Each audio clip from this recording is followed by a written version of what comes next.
Ladies and gentlemen, the President of the United States, accompanied by the Taoiseach of Ireland and Mrs. Martin.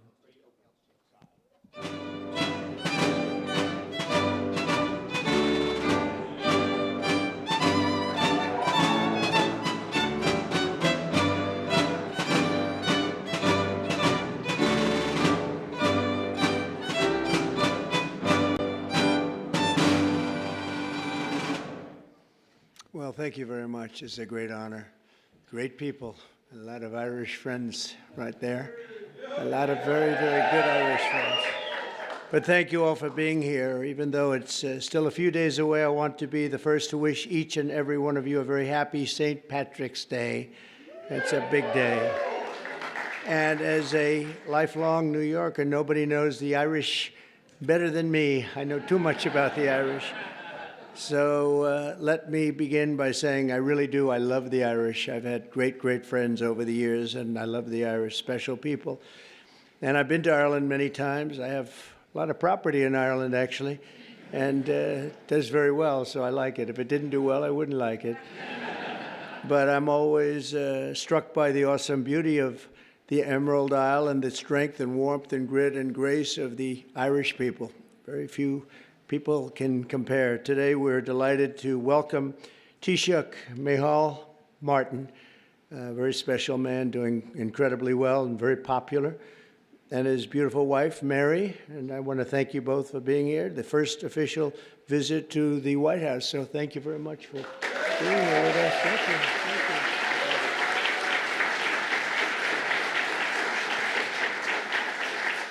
I also want to extend a special welcome to Ireland's ambassador to the United States, Geraldine Boom. And you, where are you, Geraldine? Here you are, Geraldine Byrne Nason. And you're going to be working with this gentleman right here. He's a very great golfer, one of the best golfers that you'll ever see. He'll be playing golf all day long he'll take clients out to play golf, but he's won many, many club championships. And Ed Walsh, congratulations. Great, great. Going to be great. We're grateful also to be joined by the members and many members of our cabinet, proud Irish Americans, Sean Duffy and Robert F. Kennedy Jr. Where's Robert F. and Sean? Hi, Bobby.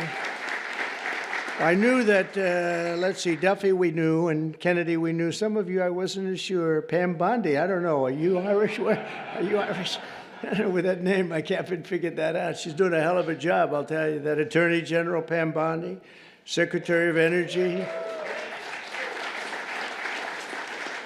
Secretary of Energy, Chris Wright. And you're doing a good job. You see the oil is going down. It's going down. $65 a barrel today.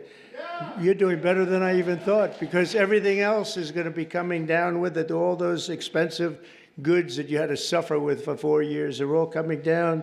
Energy leads the way. Thank you. Good job you're doing with our friend, right? HUD Secretary Scott Turner. You're not Irish, Scott. Where's Scott? Give me a break, Scott. You know, I want to be politically correct and not mention it, but I'm going to say, how much Irish do you have in you, Sean? I don't know. He said 0. That's right.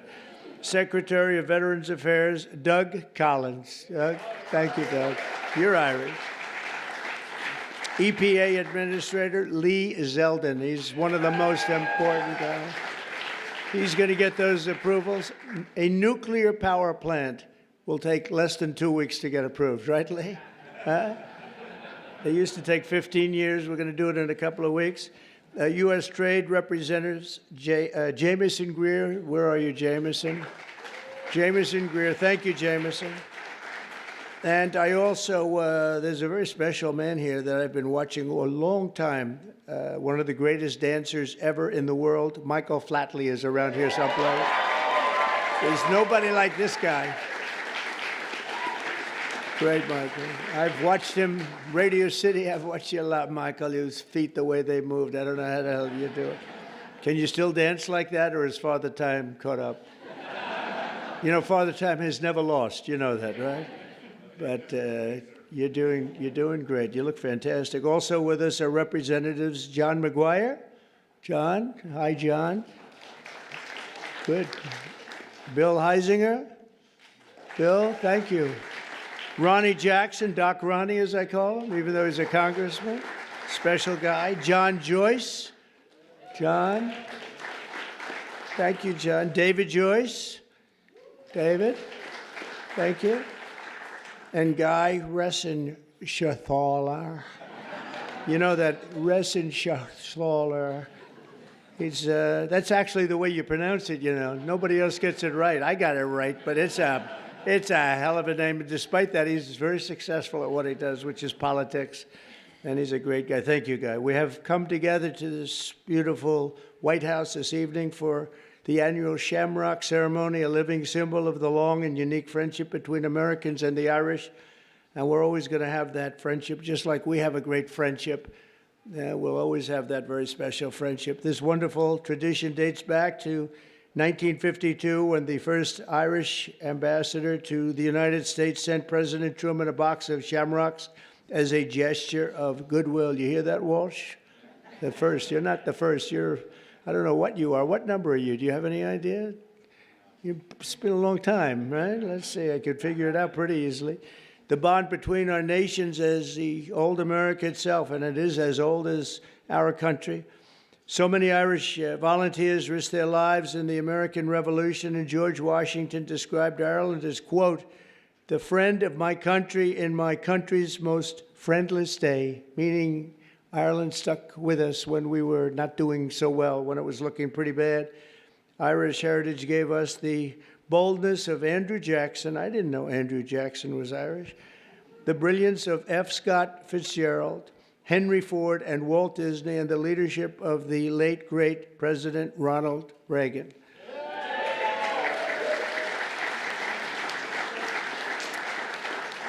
It was men and women of Irish descent who built the hallowed halls of Notre Dame University. Notre Dame is great. What a great place. The legend of the Boston Red Sox and the golden arches of McDonald's. That's right. Today, 1 in every 10 Americans trace their roots back to the old country. We're discussing, we have 5 million people living in Ireland, but we have 35 million people living here, right, of Irish descent. That's a pretty interesting statistic. I was looking at all these great dancers over here. You are very beautiful. Are you all great dancers, right? Look at that. Young, great dancers. Wow. That's great. Did you perform for the group before?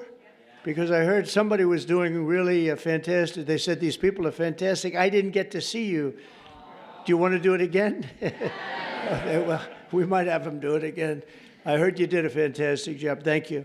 As we celebrate Irish American Heritage Month, we're grateful to be joined by hundreds of these proud patriots right here today. And I know them from personal experience that many of the people that we have here, they're just fierce. They have fierce Irish flame. We call it, you never give up. You never, ever give up. Oh, I even see Don. Hello, Don. You are definitely Irish, Don McGann. You are definitely an Irishman. There's no question about that. But you never give up. We will never give up ever, right? For the young ones, ever. Because you never know what's going to happen, you know? Just a little bit more effort and you get there. Look at what happened to me. A lot of people said this was not a possibility. They said that was going to be a tough race, and we won in a landslide, and let's keep it that way, right? And we're having a great time bringing our country back and bringing it back at a level that people had no idea was going to take place this rapidly, this quickly. And a lot of our great people that are secretaries and the people working in the administration are here, and they're doing a fantastic job. So I want to thank all of you. 5 blocks east of where we are today, that spirit once helped save the very heart of the city's Irish American community. You all know about it. During the War of 1812, British forces rampaged through the streets of Washington, burning every building in their path. Every single building was being burned down. Almost every one fled, but not Father William Matthews of St. Patrick's Church, which was built to serve the Irish workers who came to build the Capitol and the White House. They were building the White House, and they formed a great bond. And they were doing the pretty important buildings, the White House and the Capitol. I would say that's about as good as it gets. As the fire spread, the priest in the group of his parishioners said that we're just going to have to barricade ourselves in. We're going to have to do something because it's really bad. It's really dangerous in here. And inside the church, they climbed to the roof, armed with only buckets of water. That's the only thing they had. And the other thing they had was faith in God. They had a big faith in God. They said, God will never do this to us. Risking their lives, they defended the church. And more than 2 centuries later, St. Patrick still stands as a beautiful testament to their incredible resolve and bravery. And the patron saint of the Emerald Isle, and that's what it is, St. Patrick. So we have St. Patrick's Day, and we remember their courage, and we honor the bravery of countless Irish Americans who have kept our country safe, strong, prosperous, and free. And I made a little talk with my friend right behind me before at the Capitol, and they gave me one statistic that they don't have here. I thought it was an amazing statistic. 50% of the people that won the Congressional Medal of Honor were Irish. Can you imagine? And I want to check on that, because that sounds to me, it's just that. I want to, Pam, would you please have that investigated? Because how is that possible? Seriously, how is that possible? I was very surprised to see that, Mary. Would you agree that that's possible? With the Irish, anything? With the Irish? Now, think of it. The Congressional Medal of Honor is the highest award you can get in this country. And 50%, well, they also have the Presidential Medal of Freedom. But I will say the Presidential Medal of Freedom, it's much easier to, I mean, you get it for achievement in something, but you don't have to take many, many bullets, although there has been one bullet that was, there's been one bullet that was not too good. I'm the only one, the presidential, that got that. But think of that, 50% of the people that received the Congressional Medal of Honor had Irish heritage and were involved in some form with the Irish, and that's pretty good. That's a pretty big statement. In closing, I want to remember one more Irish-American patriot our nation lost this week. In 1979, Anthony R. Dolan, some of you know that name, a lot of the people that work in the White House know it very well, became the youngest ever Pulitzer Prize winner for his reporting on government corruption in Stamford, Connecticut. In 1981, he became the chief speechwriter to President Reagan, whom he served for 8 years. That's a long time. That's the full time, 8 years, coining the phrase evil empire. That was his word. That's a very famous, if people aren't here, the evil empire was a very profound statement. Tony served as a White House advisor throughout my first term, and most recently was a special assistant to President on domestic policy and the Domestic Policy Council. He passed away early Monday morning, and his family is devastated, to be honest. They're devastated. A couple of the family members are here, but they're devastated. He was a great person, great, brilliant writer, and so he will be very greatly missed. And Tony is looking down on us right now, and he was so proud of what he did and his heritage. He was so proud of his heritage. So I want to thank him and his family for the incredible job they did. Once again, let me wish everyone a very happy St. Patrick's Day. And with that, I would like to ask Taoiseach Martin to say a few words. He's a very, very special man in Ireland. As you probably know, he's a very popular guy, which is not easy in Ireland. And it's an honor to have both Mary and Michael here with us, because we really, we've gotten to know each other very well, and they're great people. Thank you very much, everybody.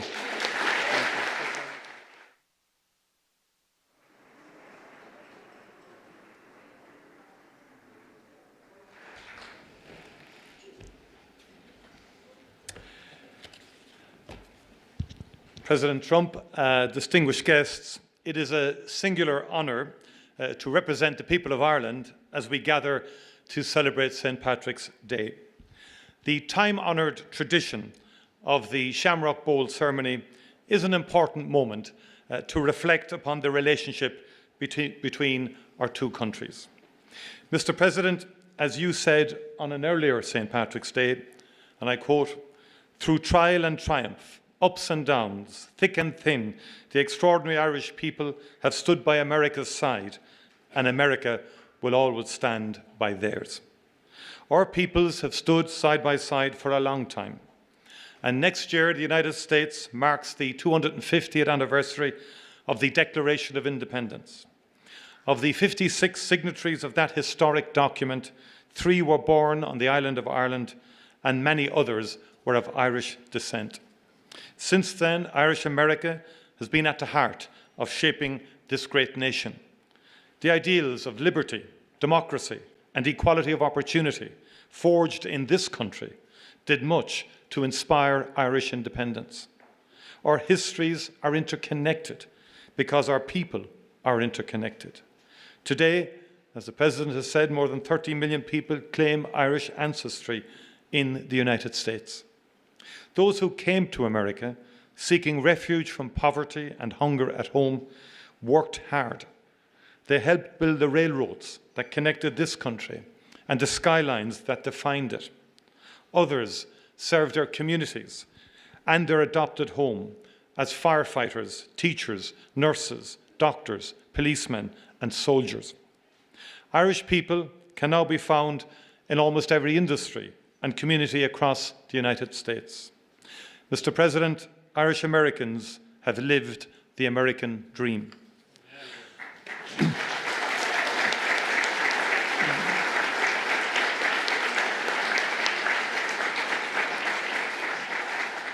I saw that for myself earlier this week in the great state of Texas, where I met Governor Greg Abbott, attended South by Southwest, and learned about exciting economic opportunities that abound in the Lone Star State.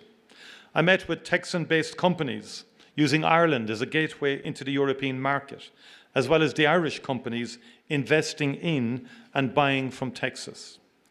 All across the United States, men and women go to work every morning in Irish-owned companies. These companies play a key role in the US economy, operating in every sector, in every state.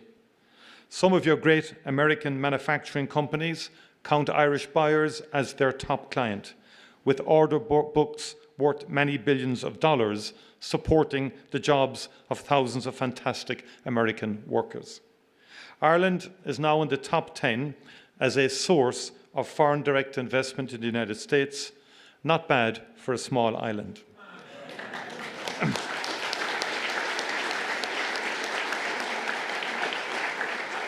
Ireland likes to trade with the United States, and the United States likes to do business with Ireland because we are strong and reliable partners.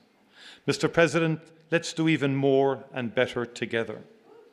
In the past, Irish labourers came to help build the new republic, the beacon on the hill. They even built this beautiful WhiteHouse. They built the roads and the railroads that made this mighty union possible. Today, Irish companies are building the infrastructure connecting the United States in the 21st century. Throughout our great shared history, Ireland has played a role in bringing America closer. In doing so, we've been proud to help make this country great.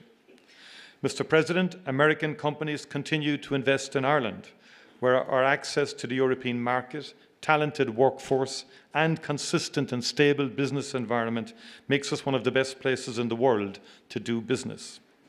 And just like our peoples and cultures, our economies are deeply interconnected.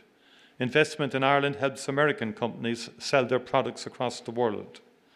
Our island is home to a people with an outward perspective, generations of whom have looked to the United States for opportunity and inspiration.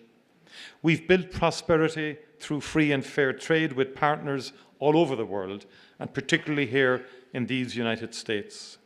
Let us continue to build on that foundation, bringing ever-growing prosperity to both our great peoples. Let us continue to work together to make sure that we maintain that mutually beneficial two-way economic relationship that has allowed innovation and creativity and prosperity to thrive. Mr. President, on St. Patrick's Day in 1981, in this House, President Ronald Reagan spoke of a just and peaceful solution to the conflict in Northern Ireland. And that was the start of an extraordinary journey.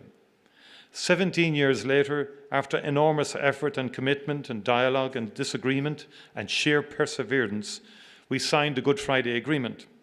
We signed a just and lasting peace into being. And the United States of America was at the very center of that magical moment of hope and inspiration. Successive presidents, Republican and Democrat, cared enough to put in the late nights, the persuading, the cajoling, the negotiating, the encouraging, the influencing. And Mr. President, 3,720 people were killed in that conflict and close to 50,000 people were injured. In per capita terms, that's many millions of Americans. And just imagine that for a moment in terms of the scale of what happened. It was the support of the United States of America that was essential in bringing that to an end. One of the greatest achievements of American foreign policy, with heartfelt commitment from both sides of the aisle. The story of peace in Ireland is one that we wrote together. We know building peace is a difficult and painstaking task, but when the mighty United States of America puts its shoulder to the wheel, there is no mountain it cannot move.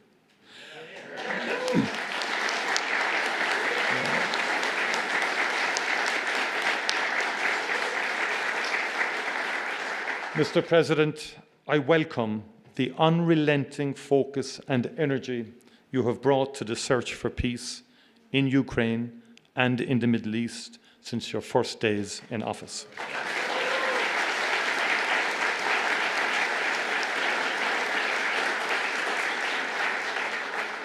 In my view, there is nothing more noble, President, than the pursuit of peace, and this is what you are doing.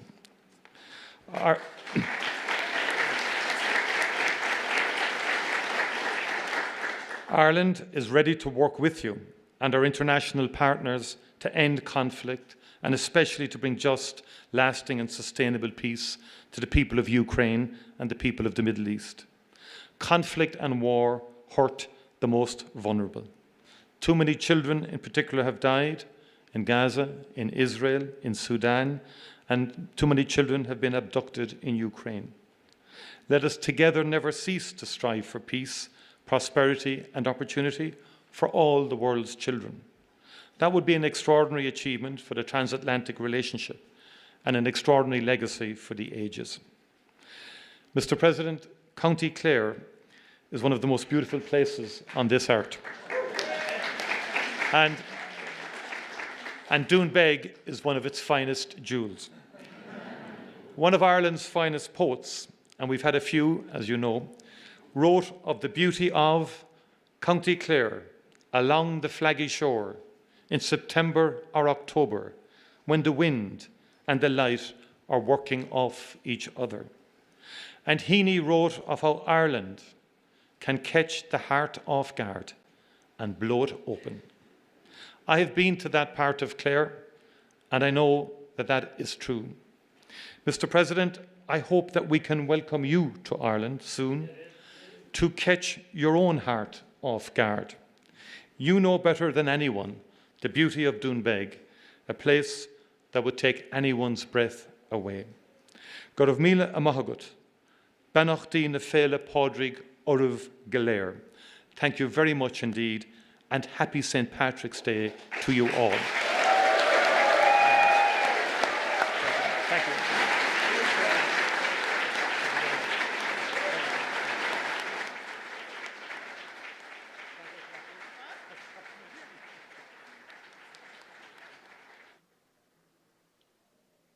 Time-honoured tradition, I'm going to present a bowl of Shamrock to President Trump.